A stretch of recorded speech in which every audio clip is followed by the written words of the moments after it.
بسم اللہ الرحمن الرحیم۔ السلام علیکم ناظرین، فلسطین پر یہ ویلاگ ہے جو صورتحال ابھی لیٹسٹ ہے۔ اس میں ایک ہسپتال الاہلی ہاسپٹل کے اوپر بمباری ہوئی تھی، تھوڑی دیر پہلے یہ خبر آئی، اور اس کے بعد اپڈیٹس یہ ہیں کہ تقریباً 500 کے قریب شہادتیں ہو چکی ہیں ہسپتال کے اوپر بمباری کے بعد۔ اس ہاسپٹل میں ڈاکٹرز تھے، مریض تھے، نرسنگ سٹاف تھا، اور اس کے علاوہ ہزاروں کی تعداد میں وہ لوگ تھے جنہوں نے پناہ لی ہوئی تھی ہسپتال کے اندر۔ تو اب یہ جب سے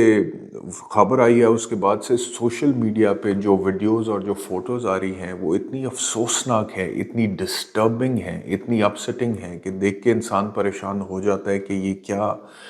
خون کی ہولی کھیلی جا رہی ہے اس وقت غزہ میں۔ اور چھوٹے بچے جو ہیں وہ جس طرح اس کے اندر نشانہ بن رہے ہیں، جس طرح شہادتیں ہو رہی ہیں، وہ لفظوں میں بیان نہیں کیا جا سکتا۔ مثال کے طور پہ میں آپ سے عرض کروں کہ جو سٹیٹسٹکس ہیں وہ یہ بتاتے ہیں کہ پچھلے 10 دن میں تقریباً 3000 کے قریب شہادتیں ہو چکی ہیں فلسطین میں، جس میں سے 1032 چھوٹی بچیاں تھیں اور 940 کے قریب چھوٹے بچے تھے۔ یہ بچوں کا جانی نقصان جو ہے یہ اعداد و شمار ہمیں بتا رہے ہیں، اور یہ سی این این کے فگرز میں آپ کو دے رہا ہوں جن کو سی این این رپورٹ کر رہے ہیں۔ یہ جو انسیڈنٹ ہوا ہے جس کی خبر ابھی آئی ہے، اس کے بعد سے میں نے ایک ویڈیو دیکھی سوشل میڈیا پہ کہ ایک چھوٹا سا بچہ، بالکل چھوٹا سا بچہ جو کہ اس بمباری کے نتیجے میں زخمی تھا اور بہت کرٹیکل کنڈیشن میں تھا، اس چھوٹے سے بچے کا بھائی جو اس کے میرے خیال میں سال 2 سالوں سے بڑا، وہ دونوں بچے 10 سال سے نیچے ہوں گے، تو وہ اس کو دلاسا دے رہا ہے اور اس کو پیار کر رہا ہے اور اس کو کلمہ شہادت جو ہے وہ پڑھوا رہا تھا، اور کہ میرے پیچھے پڑھو، رپیٹ کرو۔ سوشل میڈیا کے اوپر جو ہے وہ وائرل ہے اس وقت ویڈیو، اور ان کا باپ جو ہے وہ آ کے دونوں کو دیکھ کے رو رہا ہے۔ تو اس طرح کی اتنی ویڈیوز ہیں۔ ایک اور فوٹو تھی سوشل میڈیا کے اوپر جس میں کوئی شخص ہیں، وہ لوگ وہاں پہ، وہ میرے خیال میں فلسطینی حکومت سے ہیں، اور وہ پریس کانفرنس کر رہے ہیں اور پوڈیم لگا ہوا ہے اور اس کے سائڈ پہ لاشوں کا انبار ہے۔ تو یہ جو ہو رہا ہے یہ سرٹنلی تمام انسانی جو زاویے ہیں اس کے خلاف ہے، یہ بین الاقوامی قوانین کی خلاف ورزی ہے، یہ وار کرائمز میں آتا ہے، ہسپتالوں کو ٹارگٹ کرنا اور اس طرح سے سویلینز کو ٹارگٹ کرنا۔ تو اب سچویشن یہ ہے کہ کل یو ایس کے جو پریزیڈنٹ ہیں جو بائیڈن، ان کے حوالے سے خبر یہ ہے کہ وہ اسرائیل جا رہے ہیں، وزٹ کر رہے ہیں، اور اینٹنی بلنکن جو وزیر خارجہ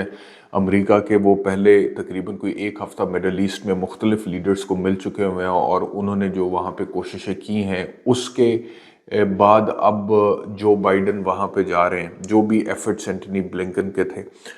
وہ اسرائیل کے حوالے سے تو انہوں نے ایفرٹس جو بھی کرنے تھے سو کیے ہیں۔ اب بائیڈن وہاں پہ جا رہے ہیں کیونکہ اب ڈر یہ ہے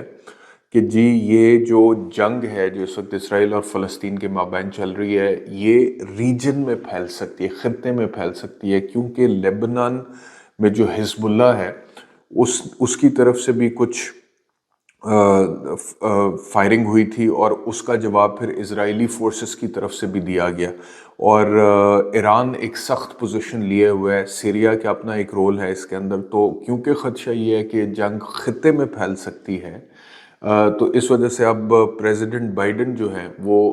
آج اسرائیل جا رہے ہیں اور وہاں جا کر ملیں گے اسرائیلی پرائم منسٹر سے، اور اس کے بعد پھر وہ کیا کرتے ہیں یہ ہمیں تب پتہ چلے گا۔ لیکن جو یونائٹڈ نیشن سیکیورٹی کاؤنسل ہے ادھر سے خبر یہ ہے کہ باوجود اس کے کہ اتنا زیادہ جانی نقصان ہو رہا ہے، باوجود اس کے کہ بین الاقوامی قوانین کی خلاف ورزی ہو رہی ہے، باوجود اس کے کہ ہسپتالوں کو ٹارگٹ کیا جا رہا ہے، باوجود اس کے کہ انوسنٹ سویلینز کو ٹارگٹ کیا جا رہا ہے، لیکن جو ایک ریزولوشن پیش کیا گیا تھا سیکیورٹی کاؤنسل میں، یونائٹڈ نیشن سیکیورٹی کاؤنسل میں، کہ سیز فائر ہو جانا چاہیے انسانی بنیادوں پہ، وہ رشیا کی طرف سے کیا گیا تھا۔ اس کی مخالفت کی یو ایس نے، یو کے نے، فرانس نے، اور وہ پاس نہیں ہو سکا ہے۔ اور ابھی کی جو صورتحال، جیسے کہ میں آپ کو اعداد و شمار بتا رہا تھا، سی این این یہ سٹیٹسٹکس دے رہا ہے کہ اس سے پہلے جو لاسٹ ٹائم کانفلکٹ ہوا تھا، یعنی کہ جو جنگ چھڑی تھی غزہ میں، وہ تقریباً چلی تھی 10 دن کے قریب، اور ان 10 دنوں میں جو تھا جانی نقصان اس ٹائم پہ، ابھی کا جو جانی نقصان ہے وہ اس 10 دن کے جانی نقصان کو کراس کر چکا ہے، اس سے زیادہ جانی نقصان ہو چکا ہے جو 2014 میں 10 دن کی جنگ میں ہوا تھا۔ بہرحال ایک اور اپڈیٹ یہ ہے کہ کیونکہ یہ جنگ ہو رہی ہے، اور اس جنگ کے نتیجے میں کیونکہ اب آمد و رفت جو ہے اس کے اوپر عجیب و غریب بالکل پابندی ہے، تو غذا، پانی، ادویات کی قلت غزہ میں ہو گئی ہے، اور جو دکانیں ہیں جو اشیاء خورد و نوش، کھانے پینے کا سامان دیتی ہیں، وہ ایک ہفتے سے زیادہ کا سامان نہیں بچا وہاں پہ، اور آلریڈی پانی کی اور ادویات کی اور غذا کی قلت وہاں پہ ہو چکی ہوئی ہے۔ اور جو ایک میسج تھا، ایک اعلان تھا اسرائیل کی طرف سے کہ غزہ کی پٹی کو خالی کر دیں، یہاں سے انخلا کر دیں، اس کے بعد کوئی سیف پیسج نہیں ملا ان لوگوں کو۔ پہلے تو بات یہ ہے کہ یہ جو سیج ہے اور یہ جو پیغام تھا انخلا کا، اس کی بھی بڑی مخالفت ہوئی ہے مسلم دنیا کی طرف سے۔ دوسری بات یہ ہے کہ اگر اعلان ہوا ہی تھا انخلا کا کہ آپ سویلینز جو ہیں وہ اس کو چھوڑ دیں، تو اس کے بعد ان سویلینز کو سیف پیسج نہیں ملا، یعنی کہ جو لوگ جا رہے تھے وہاں سے نکل کر جا رہے تھے، ان پہ 4 دفعہ بمباری ہو چکی ہے۔ جس راستے سے وہ جا رہے تھے، جس کراسنگ پہ وہ تھے، اس کراسنگ پہ 4 دفعہ بمباری ہو چکی ہے۔ یعنی کہ ایک طرف تو اعلان کیا جاتا ہے کہ آپ چلے جائیں، باہر چلے جائیں، خالی کر دیں، پھر جو لوگ خالی کر کے جا رہے ہوتے ہیں ان کے اوپر بھی بمباری ہوتی ہے، اور یہ 4 دفعہ انسیڈنٹ ہو چکا ہوا ہے۔ جو میں آپ سے کہہ رہا تھا کہ ادویات اور غذا اور پانی کی قلت آلریڈی ہو چکی ہوئی ہے، تو اس میں ایک بیان اسرائیل کے نیشنل سیکیورٹی منسٹر کا میں نے پڑھا ہے، اور CNN نے اس کو رپورٹ کیا ہے، اور اس بیان میں وہ یہ کہہ رہے ہیں کہ کوئی بھی چیز غزہ میں سوائے ایکسپلوسیوز کے، ایکسپلوسیوز آپ سمجھتے ہیں کہ بومبس یا اس سے ریلیٹڈ جو بھی چیز، اسلحہ وغیرہ، تو کوئی بھی چیز سوائے ایکسپلوسیو کے غزہ میں داخل نہ ہو جب تک کہ وہ جن لوگوں کو یرغمال بقول اسرائیل کے بنایا گیا ہے ان کو وہ چھوڑ نہیں دیا جاتا۔ یعنی کہ جو ہاسٹیجز ہیں ان کو جب تک حماس نہیں چھوڑے گا تب تک غزہ میں کوئی اور چیز نہ جائے سوائے بموں کے، صرف ایکسپلوسیو جائیں، اور یعنی کہ پانی نہ جائے، غذا نہ جائے، ادویات نہ جائے۔ تو یہ اسرائیل کے نیشنل سیکیورٹی منسٹر کا بیان ہے۔ اچھا، اب ایک تو جو سچویشن فلسطین میں ہے وہ تو ہے، اور وہ بہت ہی افسوسناک ہے، اور وہ لفظوں میں لٹرلی بیان ہی نہیں کی جا سکتی ہے۔ جو سوشل میڈیا کے اوپر ویڈیوز ہیں، جو فوٹوز ہیں، جو بچوں کی حالت ہے، جو خواتین کی، مردوں کی، بوڑھوں کی حالت ہے، انوسینٹ سویلینز کی جو حالت ہے، وہ نہیں بیان کی جا سکتی جو آ رہی ہیں فوٹیجز وہاں سے۔ لیکن اس جنگ کا ایک اثر پوری دنیا میں محسوس کیا جا رہا ہے، اور اسلاموفوبیا جو کہ ایک ریئل ایشو ہے، اسلاموفوبیا، اس اسلاموفوبیا کے حوالے سے بھی کچھ واقعات آلریڈی رپورٹ ہو چکے ہیں۔ مثال کے طور پہ میں دیکھ رہا تھا کہ شکاگو میں، امریکہ میں، ایک چھوٹا بچہ جو کہ 6 سال کی عمر کا تھا، ایک 70 سال سے بڑی عمر کے شخص نے، جو کہ لینڈ لارڈ تھا، مالک مکان تھا، اور اس کے ایک فلور پہ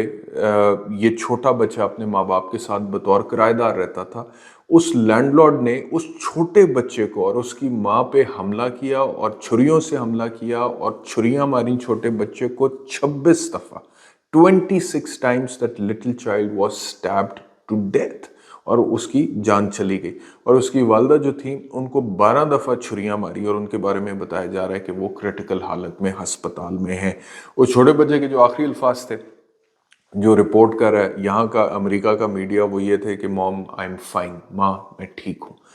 تو یہ چھوٹا بچہ 26 ایئرز کا، 26 ٹائمز اس کو سٹیب کیا گیا، 6 سال کا بچہ، اور وہ جو کلر تھا، جو قاتل تھا، اس کے الفاظ یہ رپورٹ کیا میڈیا نے کہ وہ کہہ رہا تھا کہ تم مسلمان ہو اور تمہیں جینے کا حق نہیں ہے۔ تو یہ اسلاموفوبیا ہے، یعنی کہ جو اب جس کے بارے میں عمران خان بھی بہت بات کرتے رہے ہیں جب وہ پرائم منسٹر تھے، اور بہت لوگ اس حوالے سے بات کر رہے ہیں کہ عمران خان جو ہیں وہ مسئلہ فلسطین کو بڑے بھرپور طریقے سے اٹھاتے تھے، پیش کرتے تھے،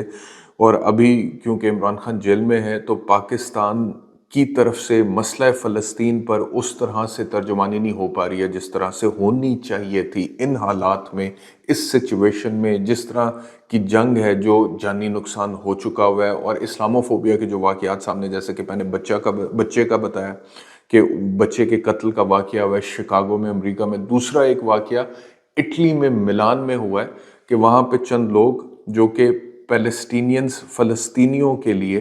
چندہ اکٹھا کر رہے تھے، کیونکہ آپ کو پتہ ہے کہ وہاں پہ جتنے بڑے پیمانے پہ تباہی ہوئی ہے بمباری کے بعد تو وہ ڈیوسٹیشن بہت زیادہ ہے، اب وہ ریسٹور کرنے کے لیے پیسے چاہیے، ظاہری بات ہے، اور غذا کے لیے پیسے چاہیے، ادویات کے لیے چاہیے، علاج کے لیے چاہیے،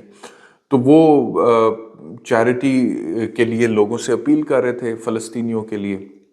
تو وہاں پہ ایک شخص آیا بڑے غصے میں، اور اس نے شاپنگ بیگز پکڑے ہوئے اور اس نے ان کو ٹھڈے مارنا شروع کر دیے اور قتل کی دھمکیاں دینا شروع کر دیں، اور غصے سے غرانا شروع ہو گیا، اور انہیں کہنا شروع ہو گیا کہ ایک دفعہ اور فلسطین کا نام لو تو میں تمہیں مار دوں گا، ایک دفعہ اور فلسطین کا نام لو تو میں تمہیں، اور وہ 2 3 4 لوگ تھے جو چندہ اکٹھا کر رہے تھے، ان دونوں تینوں چاروں پہ اس نے اسی طرح غصے سے گالیاں بھی دیں، قتل کی دھمکیاں بھی دیں، اور ان کو ہراس بھی کیا۔ تو ایک واقعہ ابھی یہ اٹلی میں ملان میں رپورٹ ہو رہا ہے۔ تو کہنے کا مقصد یہ ہے کہ اسلاموفوبیا ایک ریئل ٹائم ایشو ہے، ایک ریئل ایشو ہے، اور اس کے حوالے سے بھی کیونکہ اب یہ جنگ جو ہے وہ اس میں جو سچویشن ہے اس حساب سے مختلف طریقے سے اس کے اثرات جو ہیں پوری دنیا میں آپ کو ہوتے ہوئے نظر آ رہے ہیں۔ اس وقت تک کی جو سچویشن ہے وہ تشویشناک ہے، خطرناک ہے، افسوسناک ہے۔ اب آگے جو اسرائیل ہے وہ اپنے ایک مائنڈ سیٹ کے ساتھ چل رہا ہے، امریکہ اپنے مائنڈ سیٹ کے ساتھ اس ساری سچویشن کو دیکھ رہا ہے۔ پاکستان میں جو ایک خبر ہے وہ یہ ہے کہ کور کمانڈرز کانفرنس ہوئی ہے، اور اس کور کمانڈرز کانفرنس میں آئی ایس پی آر یہ کہتا ہے کہ آرمی چیف نے بیٹھ کے کہا ہے، ایک تو تشویش کا اظہار کیا اور دوسرا کہا ہے کہ فلسطینیوں کے لیے ہماری سفارتی، اخلاقی، سیاسی حمایت موجود ہے، انہیں حمایت حاصل رہے گی، سفارتی، اخلاقی اور سیاسی۔ تو یہ آرمی چیف کہہ رہے ہیں کہ پاکستان کے آرمی چیف کہہ رہے ہیں کہ فلسطین کے لیے، فلسطینیوں کے لیے سیاسی سپورٹ ہے، اخلاقی سپورٹ ہے اور سفارتی سپورٹ ہے۔ تو یہ پاکستان سے خبر ہے۔ اللہ تعالیٰ اپنے حفظ و امان میں رکھیں، اور یہ جو ایک جنگ چھڑی ہوئی ہے وہاں پہ یہ جلد از جلد ختم ہو، اور جو لوگ زخمی ہیں ان کو سرٹنلی فوری طور پہ ان کا علاج ہونا بہت زیادہ ضروری ہے، اور جتنا نقصان ہو چکا ہے اس کو اب ریکور کرنا بہت زیادہ ضروری ہے۔ اللہ تعالیٰ رحم فرمائے۔ بہت شکریہ، وی لاگ دیکھنے کے لیے، اپنا خیال رکھیے، اللہ حافظ۔